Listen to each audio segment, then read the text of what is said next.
Olá pessoal, meus amigos, nono período, quinto ano do Unisal Lorena, professor Luiz Flávio de volta.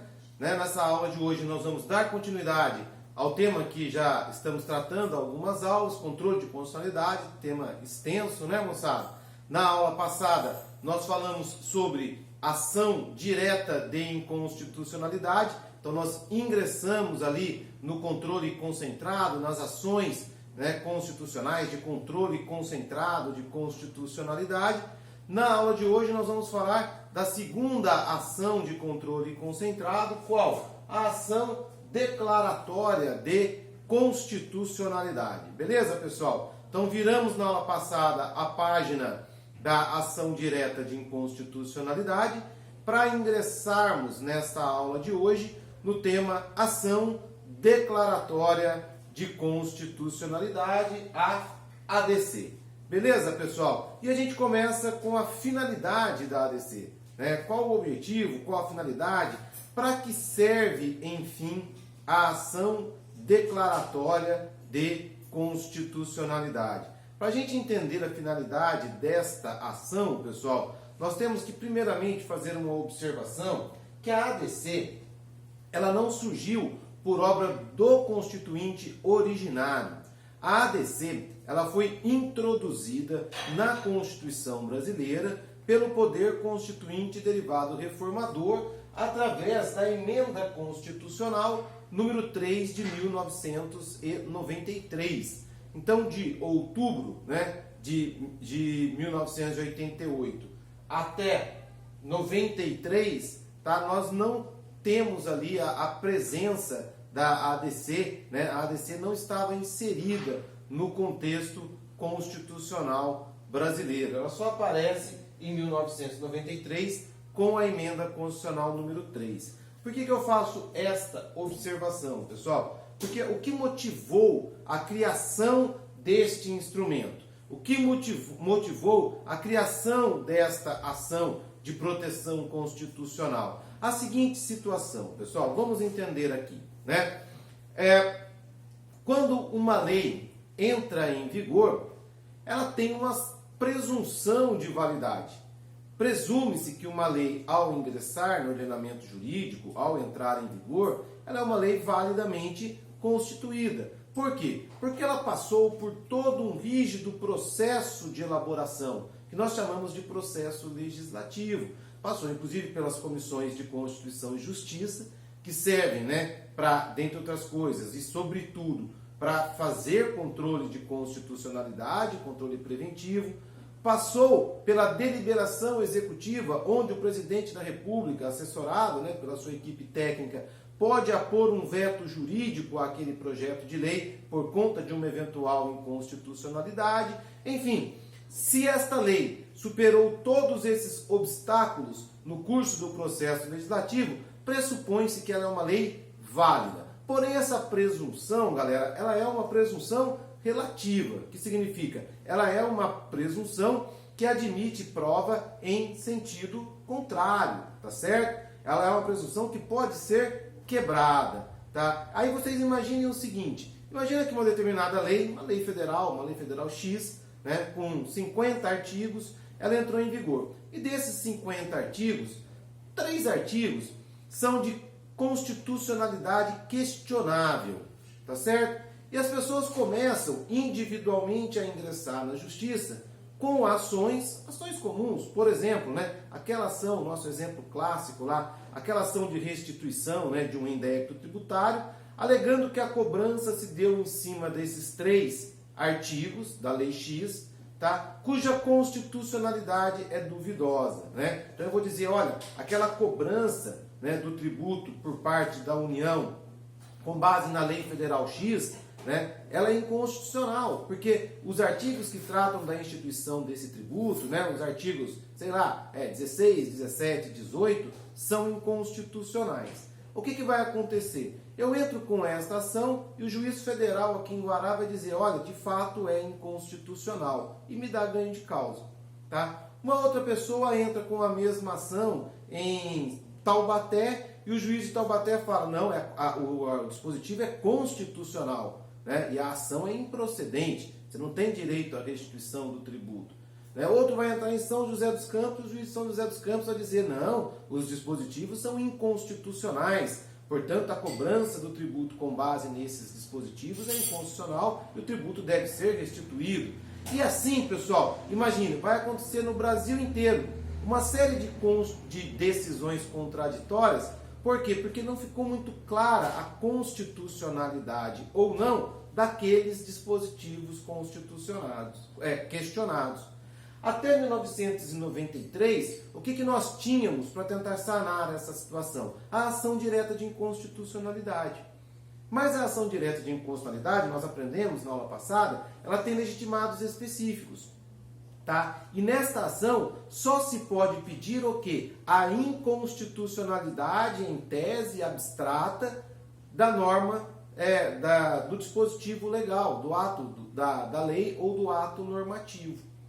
Agora pensem comigo, suponhamos que nenhum dos legitimados entendam que aqueles dispositivos aqui no nosso exemplo são inconstitucionais. Eles entendam que aqueles dispositivos são constitucionais. Então eles não teriam, até 1993, como tentar sanar essa situação de contradições de decisões judiciais.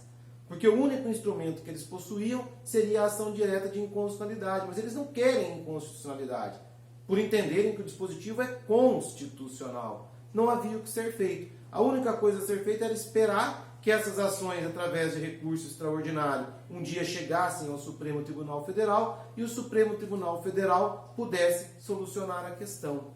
Tá? Justamente para impedir que essa situação aí de contradição, essa situação de obscuridade com relação à constitucionalidade de determinados dispositivos, né, que viessem a ser questionados, né, tivessem que esperar tanto tempo por uma solução, é que o Poder Constituinte derivado instituiu, né, a ação declaratória de constitucionalidade.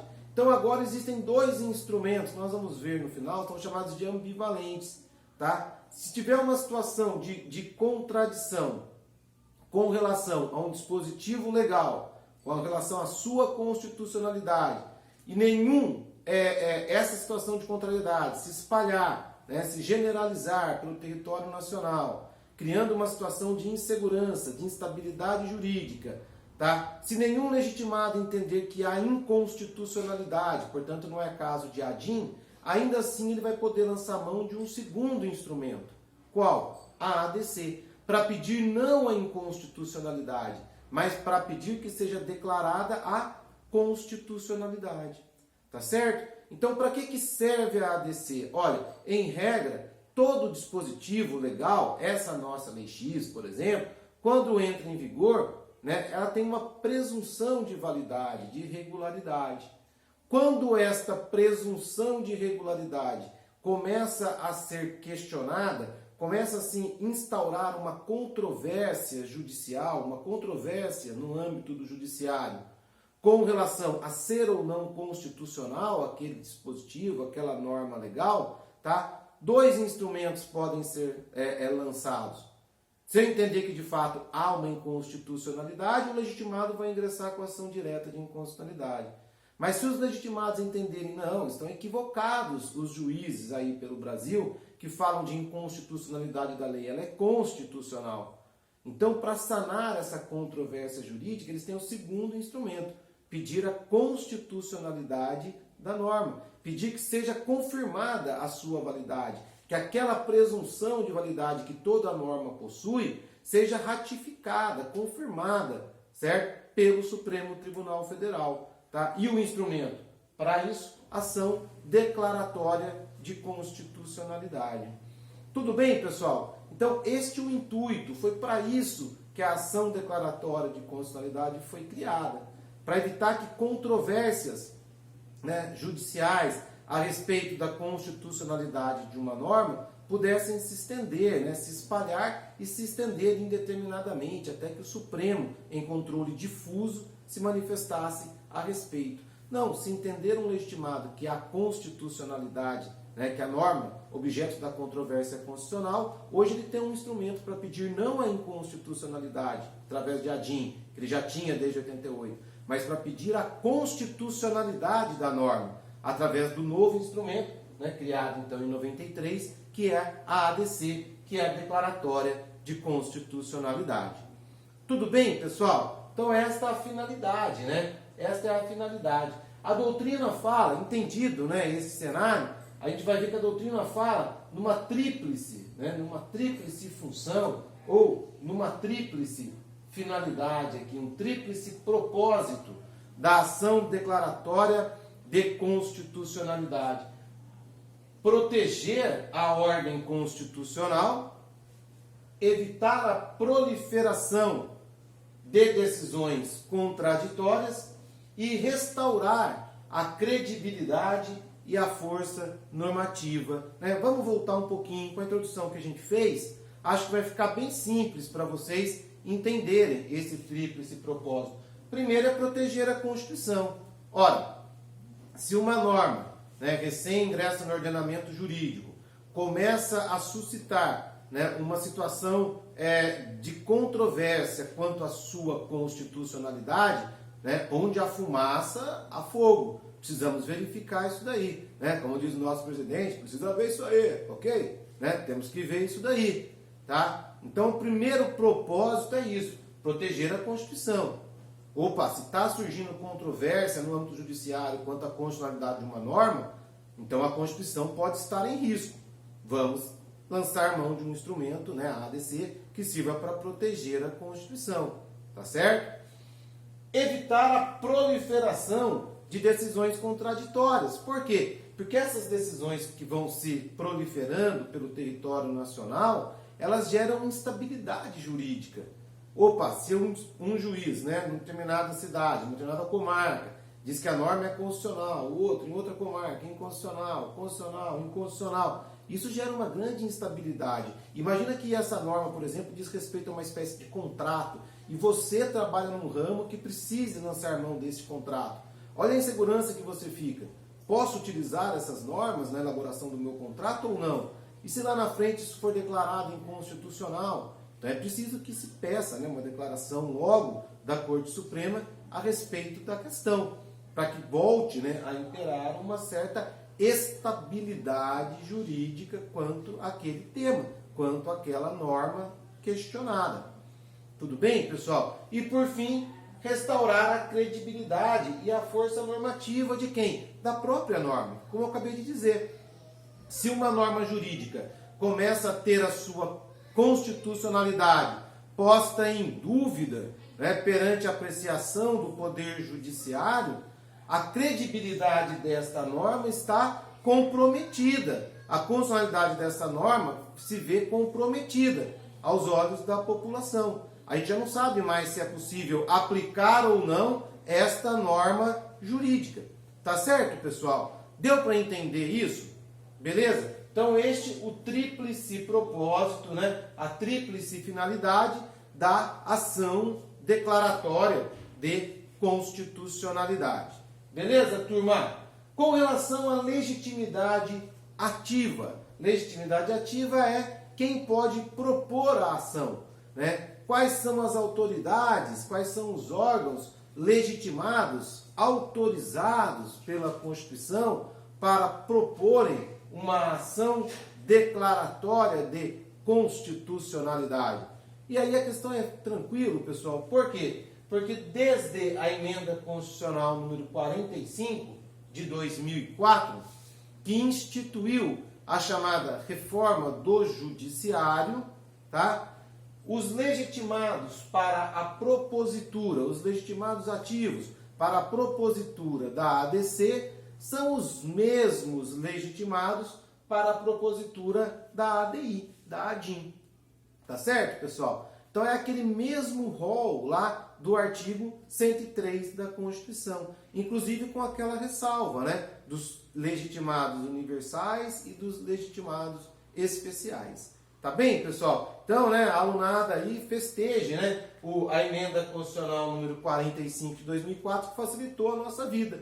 Agora a gente não precisa guardar os legitimados para a ADIM e os legitimados para a ADC, porque a emenda constitucional número 45 unificou os mesmos legitimados tanto para a ADIM quanto para ADC, o que para nós, né, que estudamos, ficou muito mais simples. Tudo bem, pessoal?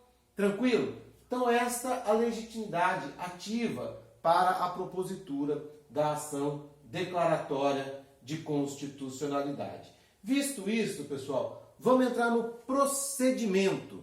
Como é processada a ação declaratória de constitucionalidade. E aqui eu digo para vocês, né, procedimento da ADC, pessoal, ele meio que deriva, né, do procedimento da ADIM. Ele é muito parecido. Se vocês tiverem curiosidade, deem uma olhadinha lá nos mapas mentais que eu enviei para vocês na nossa aula passada sobre a ADIM, e vocês vão ver que isso aqui é o mesmo quadro.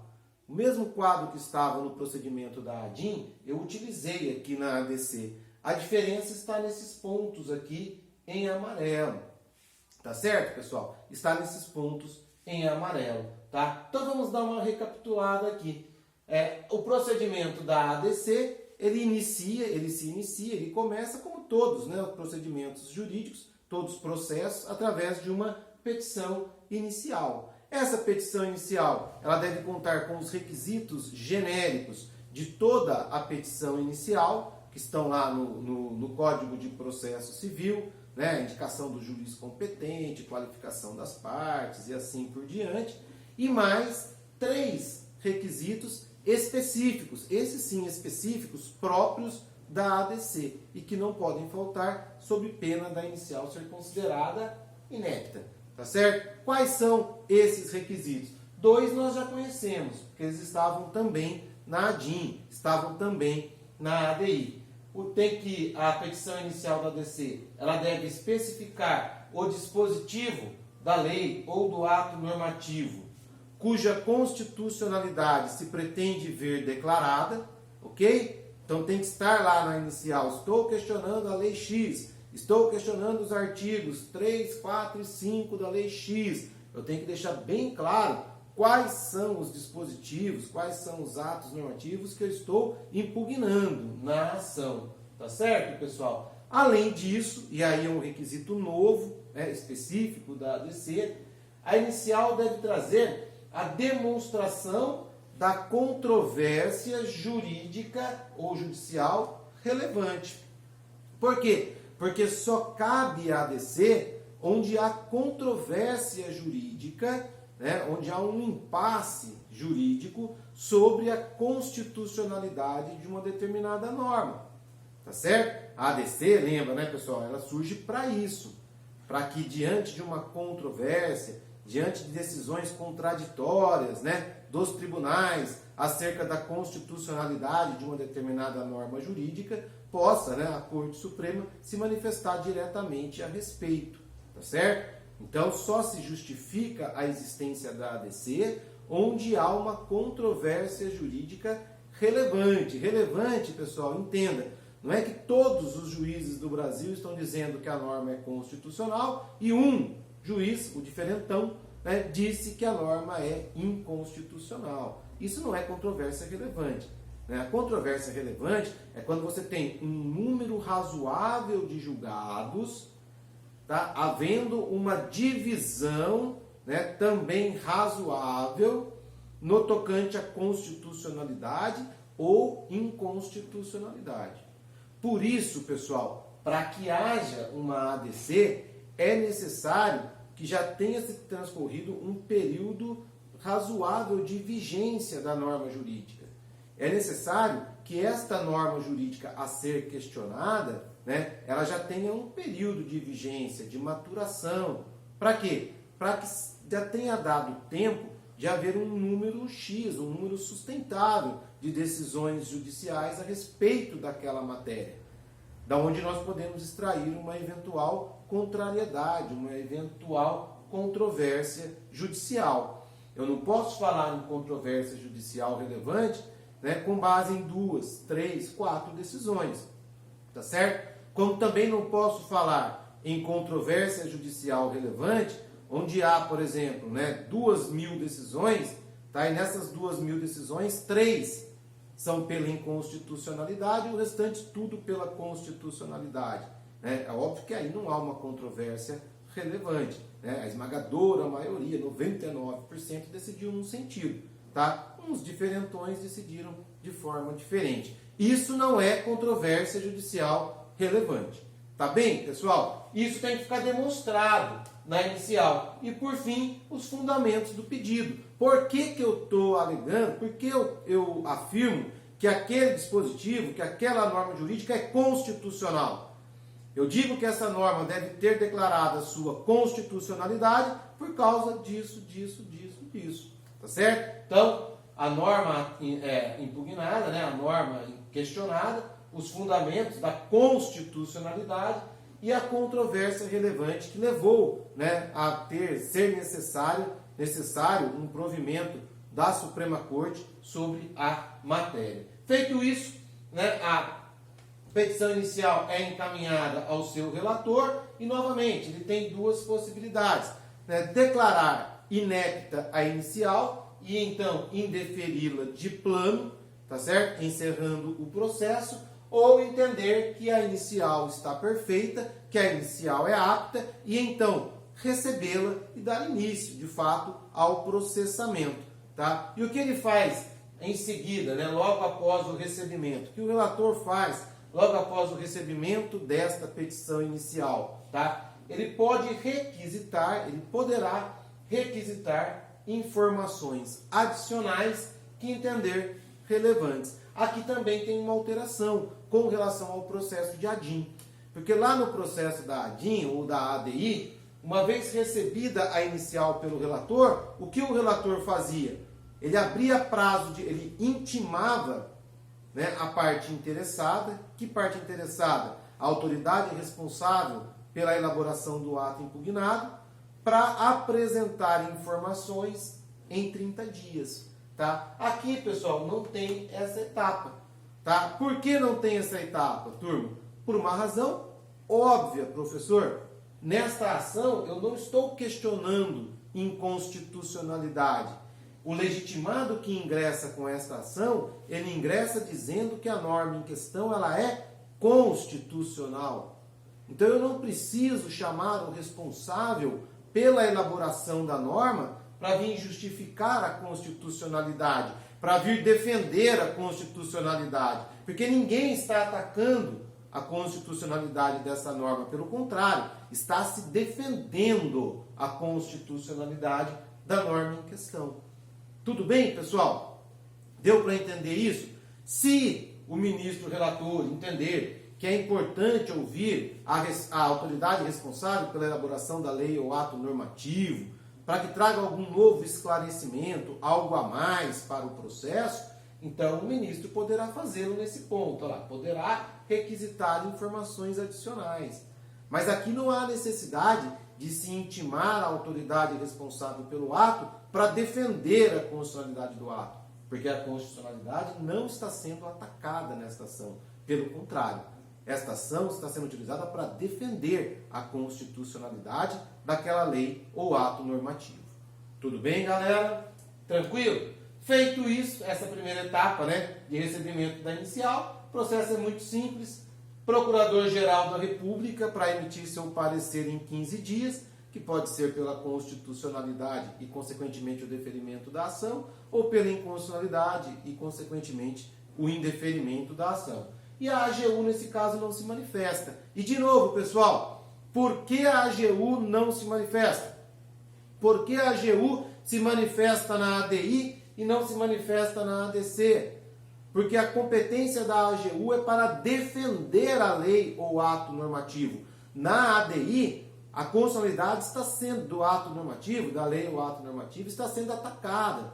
Está se dizendo que a lei é inconstitucional. Então, a AGU vem à cena para defender a constitucionalidade.